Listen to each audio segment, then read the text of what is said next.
주말에 벌어졌던 정치권의 화제들을 다루는 코너죠. 월요일에 파일럿 코너 정치 토크. 오늘도 두 분의 패널 모셨습니다. 우선 제가 소개부터 할게요. 더불어민주당의 원내대변인이시죠. 강병원 의원 어서 오십시오. 안녕하세요. 강병원입니다. 예, 반갑습니다. 그리고 바로 옆에 계신 분. 벌써 지금 유튜브로 보시는 분들은 저분이 누구시냐. 지난번 나올 때하고 외모가 너무 다르다. 술렁술렁거리고 계시는데 그렇습니다. 머리를 시원하게 밀고 오셨어요. 자유한국당 성일종 의원 어서 오십시오. 안녕하십니까. 사산태안 출신 성일종 의원입니다. 지금 머리 미신 지 얼마 되셨죠? 한 4일 됐죠? 4일. 네. 근데 벌써 머리가 꽤 많이 자랐어요. 머리카락이. 제일 잘 자라는 게 머리카락입니다. 아, 성 의원은 원래 좀 머리가 빨리 자라는 스타일이에요. 그렇습니다. 예. 그래서 미신 거 아니에요? 아니, 어쩜 이렇게 빨리 자라셨어요? 저는 좀 밀다 마신 줄 알았어요. 많이 자랐어요? 많이 자라요. 네. 빨리. 예. 예, 제가 뭐 사실은 웃으면서 시작했지만 아마 저 시청자 여러분들한테 빨리 자라가지고 예. 좋은 모습 보이라고 온 것 같습니다. 유튜브로 보시는 분들 또 레인보우로 들으시는 분들도 옆에 그 텔레비전 모양 그거 누르시면은 화면을 잠깐 보실 수 있어요. 성일종 의원 머리를 실망하실 겁니다. 예. 예. 그래도 두상은 괜찮으시네요. 근데 저희가 광고 나가는 동안 잠깐 얘기 나눴는데 굉장히 씁쓸한 장면이었다라고 성 의원도 말씀하시고 강 의원도 말씀하시고 두 분 다 동의하는 그러셨어요. 우선 강 의원, 더불어민주당 강 의원은 어떻게 보셨습니까? 이 삭발의 장면. 어쨌든 현직 국회의원이 본인의 의사를 관철시키기 위해서 삭발이라고 하는 나름대로 좀 극단적인 방법을 선택을 했습니다. 근데 과연 이제 그 국회 의석에서 114석을 차지하는 자유한국당입니다. 네. 자유한국당이 그 본인들의 의사 표현의 수단으로 관철 수단으로 삭발을 선택하는 것이 과연 올바를까? 그리고 우리 국민들은 과연 이런 부분들을 이해할 수 있을까라고 생각을 해봤습니다. 저는 최근에 좀 자유한국당이 선택하고 있는 이 장애투쟁이라든지 삭발이라든지 그리고 국회에서의 불법 폭력 사태라든지 그 전에 뭐 릴레이 단식이라든지 이런 것들이 제1야당이 선택할 수 있는 투쟁 방식인지 이것이 또 국민들이 보기에 정말 잘하고 있고 합당한 투쟁 방식이라고 인정을 해줄 것인지 저는 이런 부분들을 한번 되짚어 볼 필요가 있겠다라는 생각이 들고요. 좀 더 제1야당 114석을 갖고 있는 제1야당으로서 지금의 국민들이 원하는 바가 무엇인지 명확히 읽고 여기에 합당한 방식 투쟁 방식을 가져가는 게 더 효과적이지 않을까 생각이 듭니다. 자, 성 의원님. 삭발까지 하셔야 했느냐, 그렇게까지 하셔야 했느냐라는 것에 대한 답변. 우선 국민 여러분들한테 저희 정치권이 잘 협의하고 토론해서 결론을 냈음에도 불구하고 삭발까지 가게 된 것은 참 안타깝고 죄송스럽다는 말씀을 제가 드립니다. 예. 본인의 의사표시를 이렇게 하면 되느냐 우리 강병원 의원님께서 말씀을 하셨는데 본인의 의사표시는 아니고요. 국민들의 뜻을 전달하기 위한 것이죠. 114명의 야당을 의원을 갖고 있는 제1야당이 이러면 되느냐 그러는데 거꾸로 묻고 싶습니다. 114명의 의원을 갖고 있는 제1야당을 무시하고 그동안 이 패스트트랙 같은 경우를 추진을 한 것은 그러면 여당이 옳은 일인가? 이게 아니기 때문에 저희 야당이 국민의 뜻을 전달하려고 아무리 노력을 해도 안 되니까 삭발투쟁하게 되어 있는 이 현실을 여당이 아직도 모르는가? 이 부분에 대해서 책임 있는 여당, 전국을 이끌어가야 되는 여당에서는 반성을 해야 합니다. 그래야 이 문제가 풀리고 국민들의 요구사항을 담아낼 수 있어요. 그리고 불법 얘기하시는데 법을 안 지킨 거 국회법 48조 6항을 사보임 문제 같은 경우를 국회의장께서 굉장히 잘못하셨어요. 자, 그 이야기를 들어가자면 또 지난주를 반복이 될 것 같아서 제가 여기까지만 해도 이해는 해요. 그러니까 그렇게까지 해야 했느냐가 강병원 의원 말씀이시고 이렇게밖에 할 수 없었던 우리의 심정도 이해해달라는 게 성일종 의원의 말씀이시고 지금 그런 거예요. 앵커의 지적이 아주 대칭적으로 잘 이끌어가고 계십니다. 그러니까 지금 말입니다. 네. 성 의원님, 잠깐 질문이 하나 들어왔는데 요건 하고 갈게요. 근데 10명인가 11분이 원래는 밀기로 하셨다가 왜 그날 4분만 나타나신 거예요? 그날 이제 당의 행사가 좀 많이 있었지요. 네. 대표의 행사도 있고 그래서 이제 저희가 1차적으로 하고 또 전국의 상황을 보면서 예. 2차적으로 하자 해서 구두적으로 협의가 있었습니다. 아, 일각에서는 혹시 하기 싫은 사람 이름 억지로 집어넣었다가 안 나오신 거 아니냐 그분들. 아, 그건 아니고요. 그건 아니에요? 네, 그건 아니고 다 이제 동의를 했었고 네. 그 와중에서 좀 조정이 된 부분이 있습니다. 알겠습니다. 이게 지금 이제 삭발 투쟁부터 시작을 해서 굉장히 강경한 투쟁 노선을 한국당이 택한 것 같아요. 그 중에 하나가 주말 사이 김무성 의원의 다이너마이트 발언. 이것도 발음 잘해요. 다이어트가 아니고 다이너마이트 발언. 이 현장이 어디였냐면요, 여러분. 4대강 보해체 반대 집회 현장이었습니다. 김무성 의원이 마이크를 잡더니 이렇게 말을 합니다. 들어보시죠. 3년 만에 이 공사를 완공시킬 수 있었던 것은 이명박 대통령이 아니면 할 수 없었던 일 아니겠습니까, 여러분? 4대 강보 해체를 위한 다이너마이트를 빼앗아서 문재인 청와대를 폭파시켜버렸습니다, 여러분. 글쎄, 요 발언이 나오기 직전 상황을 제가 잠깐 설명을 드리자면, 김무성 의원이 올라오는데 그 한국당 지지자들이 배신자 막 이렇게 외쳤어요. 좀 그런 상황에서 김무성 의원이 마이크를 잡으시더니 다이너마이트를 빼앗아서, 그러니까 보해체하겠다는 그 다이너마이트를 빼앗아서 청와대를 폭파시켜 버립시다, 여러분. 꽹가리 꽹. 이게 육선이시잖아요, 김무성 의원. 굉장히 좀 과격한 발언을 하는 스타일이 아니셨던 분이 이런 발언을 하기 때문에 더 충격이 컸고, 청와대 국민청원 내란 선동죄를 적용시켜야 된다는 국민청원에까지 지금 이르렀습니다. 우선 어떤 분이 먼저 말씀? 제가 먼저 할까요? 강병원 의원님. 우리 김무성 의원은 육선 의원이죠. 예. 저는 이 다이너마이트로 청와대를 폭파하자는 얘기에 대해서 육선 의원이 이런 말을 할까? 저는 평가를 한다면 정말 천박한 발언이라고. 천박까지? 예, 저는 천박한 발언이라고 생각이 듭니다. 이 김무성 의원 같은 경우는 박근혜 대통령 탄핵에 앞장섰던 의원이었습니다. 예. 그리고 그 따르는 사람들 이끌고 탈당을 해서 예. 바른정당을 또 만드는데 앞장섰던 갔다 돌아온 분이죠. 갔다 또 돌아왔죠. 예. 이제는 얼마 전에는 이 박근혜 대통령 석방 청원에 또 앞장서서 예. 이거 갈짓자 행보를 하고 있는 사람입니다.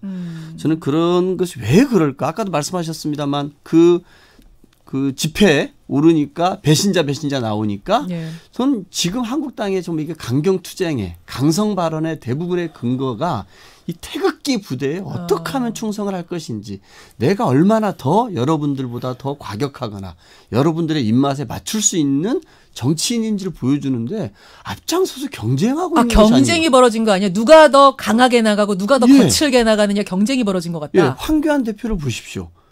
탄핵을 부정했죠. 태블릿 PC 조작설에 대해서 맞다고 얘기를 했죠. 그런 얘기를 예. 했죠. 나경원 원내대표 마찬가지입니다. 예. 이러다 이제 김무성 육선 의원까지 정말 태극기 부대에서나 태극기 부대 나오기 힘든 다이너마이트로 청와대를 폭파하자라는 이런 초강경 발언을 내세우는 것들이 지금 한국당의 분위기인 거죠. 이 당이 나름대로 이렇게 정쟁하고 반대하고 정부를 무조건 좌파로 몰아가고 이런 강성 발언들을 내뱉는 것이 이 뭔가 지지율이 조금씩 올라가니까 그 당의 나름대로 정치적인 지도를 꿈꾸는 사람들이 이런 강경 일본도에 정말 국민 정서와는 너무나 동떨어진 얘기를 마음껏 내뱉고 있는 것이 아닌가. 그 인식이 너무나 저는 천박스럽다라고 생각합니다. 성일종 의원님. 다이너마이트는 사실 좀 놀랐어요. 아무리 강해도 다이너마이트를 가지고 청와대로 가자. 이거는 어떻게 들으셨어요? 우선 강성의 원조는 이해찬 대표죠. 도둑놈들에게 국회와 나라를 맡길 수 없다. 적반하장 발언. 저는 이 정치 지도자들이 격이 있어야 된다고 생각을 합니다. 초재선은 그럴 수 있습니다. 그러나 6선 이상씩 되고 또 4호선 이상씩 되는 분들은 4호선. 예, 또 초선이나 재선들이 저질러 놓는 일들을 뒤에서 수습하고 또 정치 지도자들끼리 협의를 하고 하는 그런 과정에 있지요. 지금 야당 의원은 좀 더 격하게 얘기할 수 있어요. 그런데 이해찬 대표의 이런 격없는 말들은 전혀 도움이 안 된다. 지금 또 우리 김무성 의원 말씀을 주셨는데 4대 강보 해체한다는 게 말이 되지 않지 않습니까? 만들어 놓은 보를 왜 그걸 해체를 합니까? 그 주장이야. 필요하면요. 예.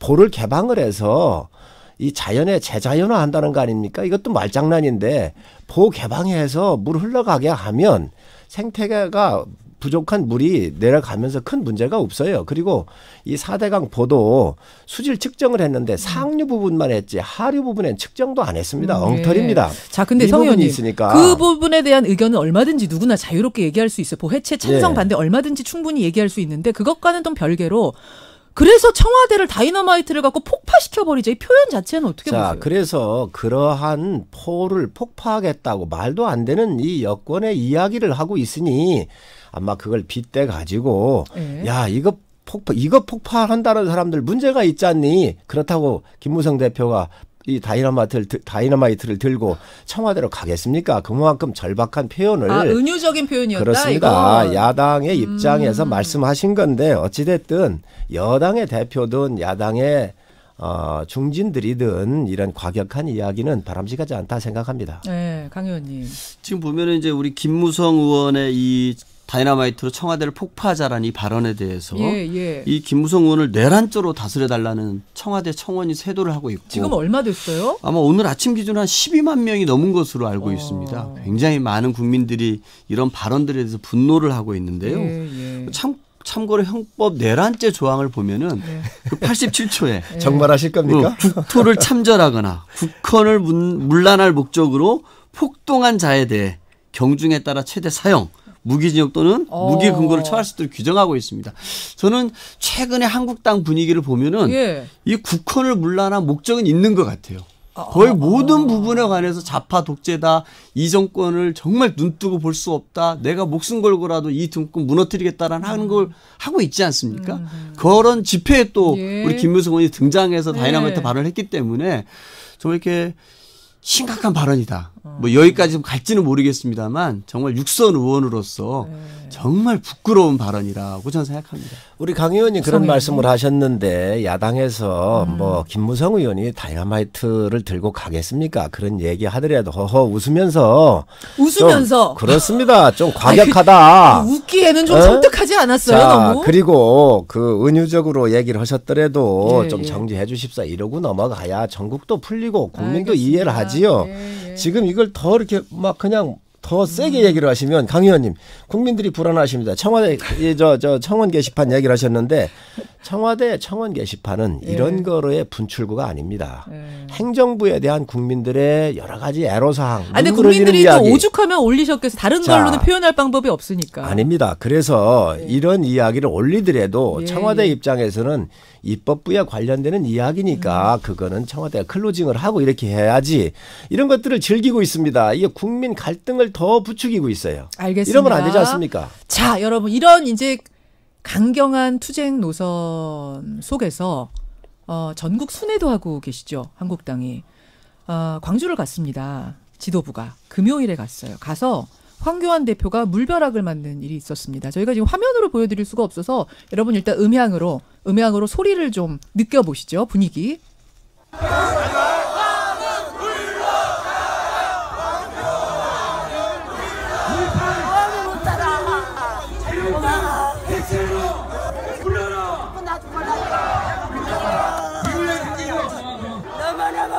너무너무 분하고 당장의 소리 불러보도록 하겠습니다. 성 의원님 같이 안 가셨어요? 여기는? 저는 못 갔습니다. 같이 안 가셨어요. 그 황교안 대표가 그러니까 물세례를 맞았습니다. 근데 우산도 있더라고요. 약간 준비가 된 거였어요? 이런 상황에 대한? 그건 잘 모르지만 하여튼 저도 이렇게 봤는데 아마 가지고 갔지 않았나 생각을 합니다. 참모진들이. 아니 이렇게 조금 구박받는 모습을 연출하려고 했던 건 아니에요. 이런 얘기도 기사로 제가 몇 개 봤는데. 그렇게 하겠습니까? 예. 알겠습니다. 근데 광주의 분위기를 보니까 민심이 지난 5.18 망언 이후로 그 발언 이후로 김술래 최고위원을 비롯한 몇 분들의 발언 이후로 상당히 좀 험악해진 건 사실인 것 같아요. 민심이 안 좋아진 건 사실인 것 같아요. 느끼고 오신 거겠죠? 뭐 광주 부분에 대해서야 저희 당이 지지율이 낮고요. 또 일부 세력의 과격한 이런 표현이 있다 하더라도 저는 자꾸 가야 된다고 생각을 합니다. 또 민주당에 우리 대통령께서 가셨었을 때에 기관총을 이렇게 보여줬었던 그런 사태가 있었듯이 서로들 좀 지지율이 낮다 그래서 이걸 방치하거나 이러면 안 되고요. 우리 대표께서는 잘 가셨다고 생각을 해요. 물벼락을 맞더라도 그러면요 또 물벼락 맞을 땐 또 맞을 땐 또 맞을 땐 맞아야 한다. 맞습니다. 또 우리 또 대구에도 또 민주당 지도부도 가고 자꾸 교차해서 가면서 이런 갈등 문제를 해결하는 것이 지도부들의 역할 아니겠나 이런 생각을 갖고 있습니다. 강 의원님은 이 장면을 어떻게 보셨어요? 저는 과연 한국당이 요즘과 같은 분위기에서 내년 총선을 어떻게 이끌어갈까를 생각을 해보면요. 저는 딱 두 가지라고 봅니다. 하나는 아마 이 이념 갈등을 극대화하는 거죠. 계속해서 좌파 독재로 몰아가지 않습니까? 또 하나는 이 중에 하나가 또 부활시키고 싶은 것이 저는 지역주의를 극대화하는 것이라고 생각합니다. PK와 TK에 가서는 지지받고 호남에서는 이렇게 물세례 받는 모습을 극대화해서 보여줌으로써 내년 총선 구도를 이끌어가는 거죠. 하나는 이념 갈등으로. 하나는 지역주의를 극대화하는 것으로서.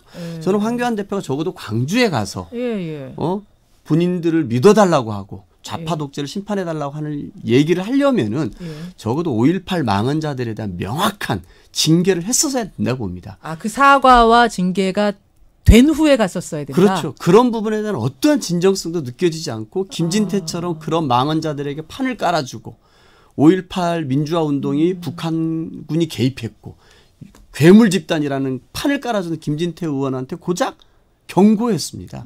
이거는 제가 봐서는 본인의 지지율을 높여줬던 거에 비하면은 이거는 상을 준 거나 마찬가지거든요. 그러면 아까 성일종 의원은 가서 물세례를 1000번 100번 맞더라도 가시는 게 맞습니다. 화합을 이끄는 게 맞습니다라고 말씀하셨는데 지금으로는 화합 안 된다는 거예요. 이렇게 가서는? 그렇죠. 적어도 광주에 가서 황교안 대표가 믿어달라고 하기 위해서는 진정성 있게 광주 5.18 민주화 운동의 역사성이라든지 민주주의에서 역할들을 인정을 하면서 가야 되지 않겠습니까? 이런 망언자들 북한군이 개입해서 만든 거예요. 유공자들은 괴물 집단이어라 말을 공공연히 하는 사람들에 대해서 솜방망이 징계를 하면서 거기에 가가지고 믿어달라고 한다 그러면은 광주 시민들 우롱하는 거죠. 성 의원님. 당에서 그런 부분에 대해서는 충분히 설명할 만큼 했고요. 우리 정치권이 그러한 부분에 대해서 자꾸 버블링 해가지고 얘기하는 것은 결코 바람직하지 않다 생각을 하고요. 실질적으로 이러한 지역일수록 자꾸 대표가 가서 얘기하시는 게 저는 맞다고 생각을 합니다. 그리고 이해를 받는 게 맞고요. 그다음에 근데 일단 가서 뭐 징계는 이미 끝난 일이라 하더라도 사과 정도는 하셨어야 되지 않겠느냐라는 그 전에 이미 다 했습니다. 문자. 자, 그 전에 이미 여러 번 했습니다. 공식적으로도 얘기를 했고. 그래서 뭐 이렇게 청취자분들께서 모르시는 분도 있으시겠지만 공식 회의에서도 공식적으로 사과를 하셨으니까 그건 한번 찾아보시면 알 거예요. 그렇게 광주에 하고 가서 다시 한번 그분들께 좀 사과할 마음은 없느냐. 광주 분이 문자 주셨어요 지금. 저는 그 사과라는 거는 기회 될 때마다 계속 해야 되는 것입니다. 우리가 왜 일본을 탓합니까? 왜 독일과 비교합니까? 독일 같은 경우는 기회 될 때마다 사과를 하지만 일본은 일왕 한 번 하고 없습니다. 자, 성 의원님 좀 그 부분 답변. 자, 사과라고 하는 게 계속 한다고 하는 것도 문제가 있어요. 그렇죠? 사과할 장소와 시간의 타이밍이 있는 거예요. 아무 때나 할 수 없는 거 아닌가요? 했으니까 그 지역 가서 또 안아주고 또 감싸주고 그리고 우리 당에 대한 여러 가지 방향이나 이런 부분 나갈 부분에 대해서 해야 되는 거고요. 좌파 독재 아까 얘기를 하셨는데 선거법 이거 공수처 이 두 건 때문에 패스트 트랙 한 거 아닙니까? 그래서 저희가 장외로 뛰어나간 것이고 선거법 누가 봐도 장기 연장을 꿈꾸는 툴입니다. 집권 여당 14명이 있는 제1야당을 패싱시켜 놓고 2, 3, 4당 합쳐봐야 48석이에요. 그 사람들하고 해가지고 이거를 장기 집권하기 위한 목표고요. 공수처 대통령의 권한을 더 집중을 해가지고 이 다른 지금 현재 제도가 없나요? 검찰, 경찰 다 특별감찰관제 다 있잖아요. 이런 것들 다 무시하고 가는 거에 대한 야당의 우려고 이 장기 집권으로 가기 위한 이 부분에 대해서 야당이 전국을 돌며 국민의 이해를 구하는 것을 아이 좌파 독재라고 그러지 그럼 뭐라 합니까? 자, 그럼 그러면 다른 말이 있으면 주세요. 저희가 그걸 쓸 테니까. 다른 말 주세요, 강 의원님. 다른 강 의원님 주세요. 아니, 제가 이제 정리를 좀 1분 남아가지고 저희가 이제 매주 하는 거기 때문에 오늘 뭐 끝장을 보고 다 결론 내겠다 이렇게 할 수는 없을 것 같고 1분 남았는데 성 의원님, 한국당의 성 의원님, 그런 것들을 좀 이제 들어와서 협상 테이블에서 같이 논의를 하실 수는 없어요. 계속 장외로 돌면은 이게 논의 못 하는 거잖아요. 아, 저희도 들어가고 싶습니다. 예, 예. 여당이, 예. 전국 운영은 여당이 있어요. 예. 여당이 문을 열고 진심으로 대해주고 잘못된, 그렇잖아요. 국회법 위반한 거, 예. 국회에 폭력으로 만들게 여당입니다. 저희는 폭력 안 썼어요. 해마와 망치를 누가 들고 왔나요? 저희가 의안과에서 몸으로 이렇게 항의를 하고 있었어요. 그거를 해마와 빠루를 들고 온 게 이 여당 의원들과 국회 직원들입니다. 동원해서 왔습니다. 그건 좀 정확히 할 것은 이제 국회 사무처에서는 경호권이 발동돼서 경위들이 국회 사무처권을 가지고 갔다라고 저희한테 답변은 했습니다. 경호권이 발동되면 해마와 빠루를 들고 옵니까? 문을 열기 위해서 들고 왔다라고 야당이 답변하거든요. 해마와 빠루를 들고 나올 수는 있습니다. 그러나 집권 여당은 그런 걸 가져오더라도 의원들이 가져오지 말아라. 알겠습니다. 큰 불상사난다. 이렇게 제지했어야지요. 자, 진정성이 안 보이기 때문에 협상 테이블에 지금 앉기는 힘들다. 자, 이 그렇지만 미세먼지나 우리가 산불이라든가 포항 지진 같은 경우는 정말 필요한 거는 저희가 협조하고 하겠습니다. 자, 강 의원님 마무리 발언입니다. 민주당 강병원 의원. 이 국민 안전과 최근에 좀 재난들 피해에 대한 지원을 하기 위해서, 그리고 좀 경제가 어렵다는 얘기를 한국당은 매일매일 하고 있습니다. 여기에 대응하기 위한 추경 6조 7천억이 국회에 제출돼 있는데 아직 스타트도 못하고 있습니다. 저는 진정으로 자유한국당이 국민을 위하고 민생을 외치는 것이 진정성이 있다라면은 무조건 국회에 복귀하는 것이 제1야당이 오히려 국민들에게 저는 칭찬받는 길이라고 생각합니다. 국회는 열려 있고요. 지금 장애투쟁 삭발, 그리고 전국을 돌아다니면서 투쟁할 때가 아닙니다. 우리 국민들을 위해서 어서 빨리 국회로 돌아와 주십시오. 제가 지금 두 분 얘기를 쭉 한 20분 듣고 있다 보니까 힘들겠는데요. 이거 당분간은 상당히 양쪽 다 강경하다는 느낌을 좀 받아서 우리가 정치 토크하면서 좀 풀 수 있는 어떤 합의점은 없을까 고민을 계속 해보죠. 예, 두 분 오늘 휴일인데 이렇게 나와주셔서 고맙습니다. 감사합니다. 네, 감사합니다. 예, 오늘 정치 토크 제가 강성 토론이라고 했던 이유는요. 강병원 의원, 성일종 의원, 강성 토론 두 분이었습니다. 고맙습니다. 감사합니다. 김현정의 뉴스쇼는 청취자 여러분의 참여로 이루어집니다. 트위터, 페이스북, 레인보우 게시판, 그리고 단문 50원, 장문 100원의 유료 문자 샵 1212, 우물정 1212 통해 참여하실 수 있습니다. 김현정의 뉴스쇼, 여러분과 함께 만듭니다.